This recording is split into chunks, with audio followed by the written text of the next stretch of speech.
And here we are back in Stockholm at the Swedish Market Research Day. Remember, you can follow us on Twitter, you can ask questions, and we'll shout them out using the hashtag #SMRD12. And we've got a variety of guests that are going to be going all the way through till midday. And I'm going to turn to my next guest now. So, Jon, hi. Hi, how do you do? Great, thanks. Keep the microphone nice and close.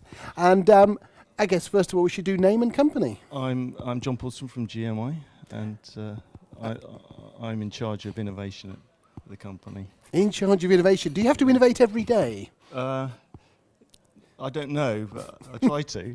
Yeah. Excellent. Yeah. Okay, so I guess probably, particularly since the purchase, people might be not that clear. What did GMI do?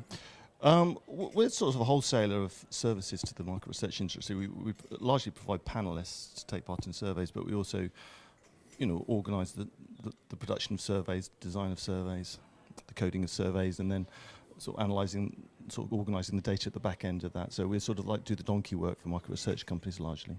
Yeah, or the heavy lifting. Heavy lifting, yeah, around the world. And we do some fairly large scale projects for large scale organisations around the world. So.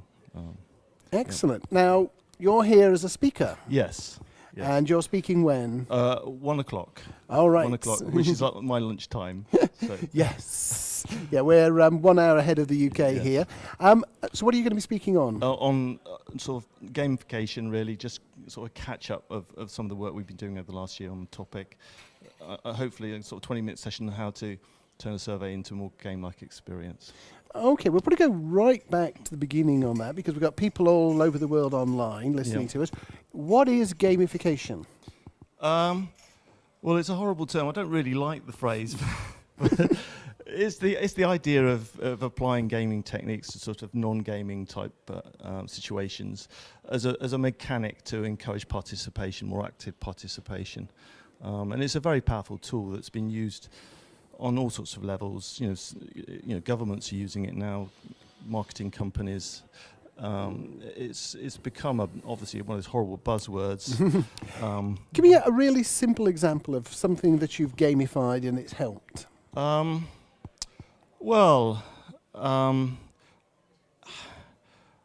Okay.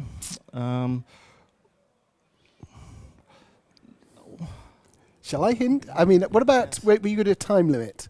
Well, for yes, so, okay, right. Is this weird? Okay.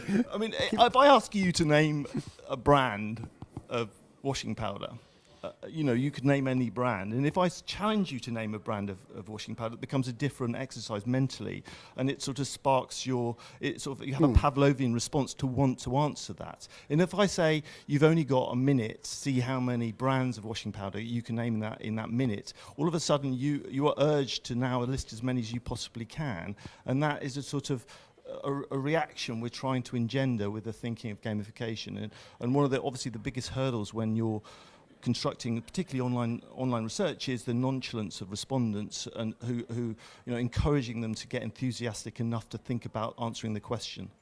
So are we talking about turning surveys into Halo or World of Warcraft? Or? Well, I think that's probably the common misconception about the idea. The word gamification, you instantly think of video games. But I think it's a bit more simpler than that. It's about the way that you word questions to make them more fun and interesting. It's about thinking about setting them up as challenges to people, or finding a fun motive to get people to answer a simple question. It's more to do with the wording of a survey than the look and feel. But although you can do some powerful things with the way that you visualize a question to make it more fun, it's an all-round thinking approach rather than this sort of producing a video game per se. I mean, the cost of that is just not necessarily economic at the scale of an individual survey. Now, one of the things that you can do in games is you can can go through different levels and get points. Yes. And there are various games like Foursquare where you acquire badges. Yes. And 2 words of abuse, it almost seems to me, in the world of gamification is pointsification and badgification. Yes. Why are they not valid techniques? Why are they terms of abuse, do you think? Well, they have to be linked to something. I mean, you're getting a point for what? I mean, what are you actually trying to do? it's more from a respondent's point of view. I think that they'll be more interested to find out, if you answer this questionnaire in a certain way, we're going to tell you at the end what it tells you about yourself. Like a psychometrics test style approach.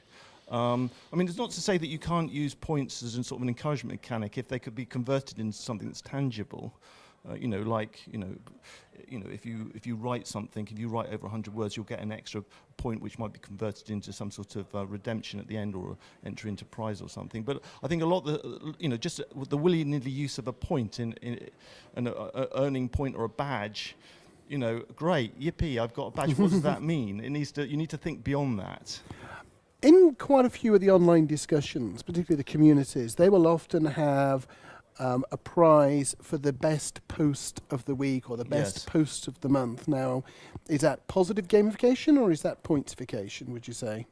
I think that's positive gamification. Not everyone responds to competitions. Only actually about 30% of people naturally respond to competitions. A lot of people actually find it a little bit off-putting. They think, well, they rationalise it and think, well, I haven't got a chance of winning it. And so the motivating factor of offering a prize to do something actually doesn't universally apply within a survey mechanic. And so in actual fact, we actually hold back in that sort of thinking from actually saying there's a prize to win. What we sometimes do is saying, oh, you've answered this quite well, well done, here's a sort of thank you, not necessarily a prize, but here's well done, you've succeeded, i.e. sort of the bonus, you get the reward from actually doing something positive, but not necessarily that's the goal. Now there's one form of gaming that's been around for a long time in online surveys, which is where the wrong type of respondent tries to get to the end in the minimum amount of work. I think satisficing is the term sometimes used.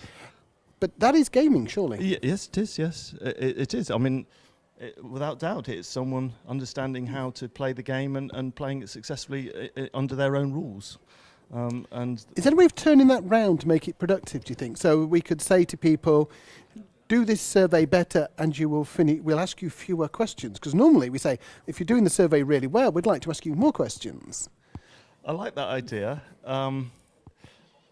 Certainly, I've seen some people playing around with rewarding people for their effort. Word count, for example. You've written an X number of words in this survey, and therefore you qualify for extra rewards or something like that.